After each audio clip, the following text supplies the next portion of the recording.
Après l'assemblée de lits à la coccinelle qui a révélé la fragilité de leur écosystème, une question brûle toutes les lèvres. Les mal-aimés accepteront-ils de revenir ? Préparez-vous à découvrir comment la compassion et la compréhension peuvent transformer un monde au bord du déséquilibre. L'appel de la forêt, une leçon d'unité. Le lendemain, les messagers partirent à la recherche des mal-aimés. Ils trouvèrent Flavie, une fourmi travailleuse, en plein désarroi près d'une fourmilière à moitié détruite. « Pourquoi devrais-je vous aider ?» demanda-t-elle, les yeux remplis de tristesse. « Personne ne s'est soucié de nous lorsque notre maison a été détruite. » Ils rencontrèrent Myrtille, une mouche élégante, cachée sous une feuille. « Je suis fatiguée de fuir les pièges humains, » soupira-t-elle. « Pourquoi devrais-je me montrer maintenant ?» Maël, le moustique, dormait dans un creux d'écorce, las d'être pourchassé. « On me chasse constamment, dit-il amèrement. Je ne suis pas sûr de vouloir aider ceux qui me craignent. » Vespéra, la guêpe, se tenait dépitée près de son nid. « On croit que je ne sers qu'à perturber les pique-niques des humains. Pourquoi viendrais-je vous aider ?» Quant à John, le cafard au regard curieux, il s'était exilé près d'un tronc pour éviter les coups de sabot. « J'ai toujours été le mal-aimé, murmura-t-il. Pourquoi croirais-je que cela puisse changer ?» Les insectes hésitèrent d'abord à accepter l'invitation. Pourquoi viendraient-ils en aide à ceux qui les avaient toujours rejetés ? Les messagers transmirent le message sincère de l'IA. « Vous êtes les piliers invisibles de notre forêt. Sans vous, rien ne peut fonctionner. Nous avons besoin de vous.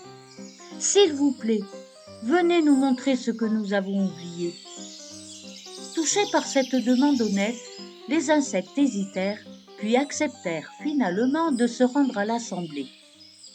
Au cœur de la clairière, l'atmosphère était chargée d'attente. Les mal-aimés s'avancèrent, certains timides, d'autres défiants, chacun gardant ses habitudes.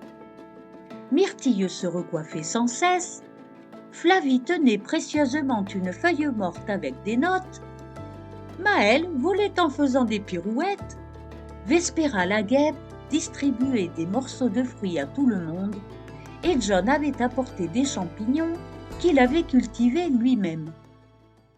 Flavie, la fourmi, s'avança timidement mais avec une démarche assurée. Elle portait une petite brindille, comme pour prouver qu'elle travaillait toujours. Nous, les fourmis, avons passé des générations à nourrir les sols et à nettoyer la forêt. Elle posa sa brindille à terre. Sans nous, les feuilles mortes et les débris s'accumulent.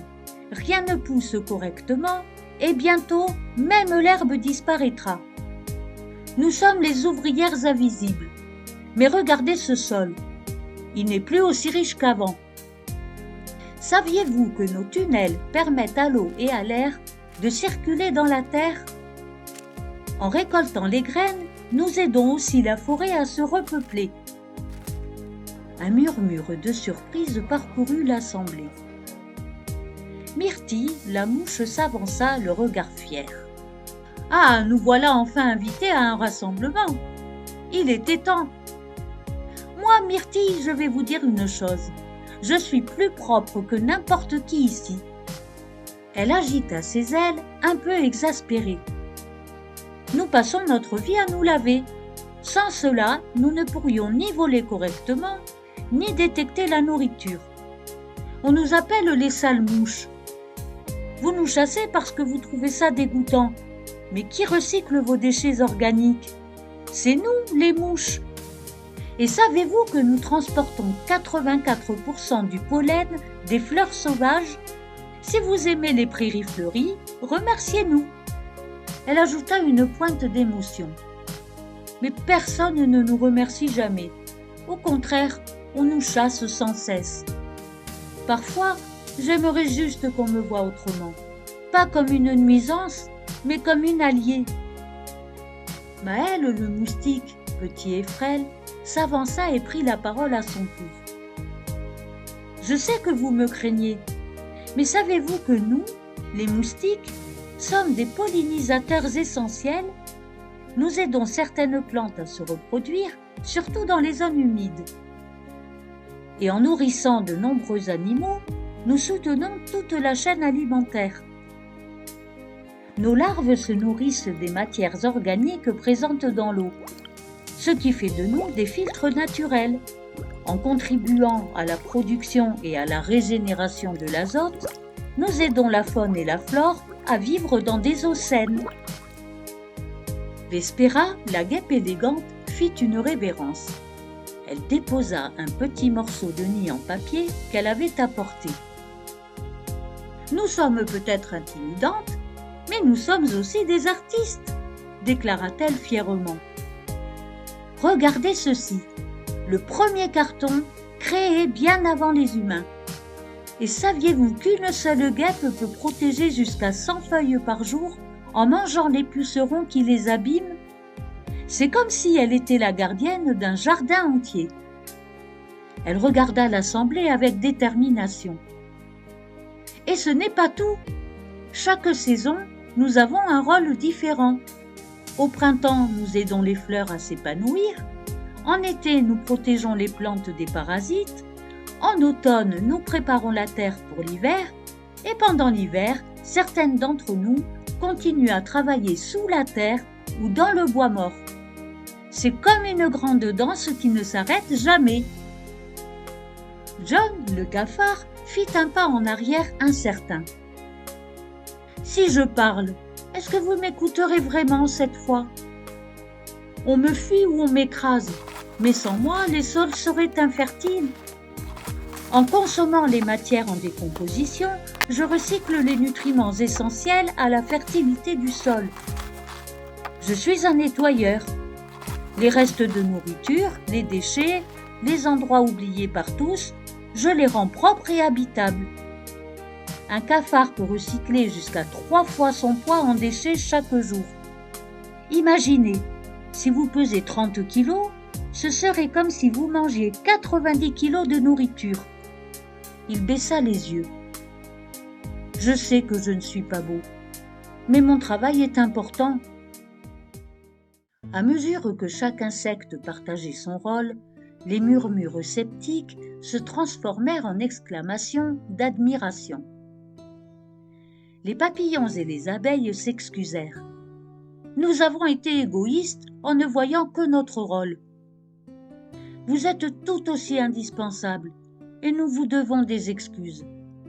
Travaillons ensemble pour protéger notre maison commune.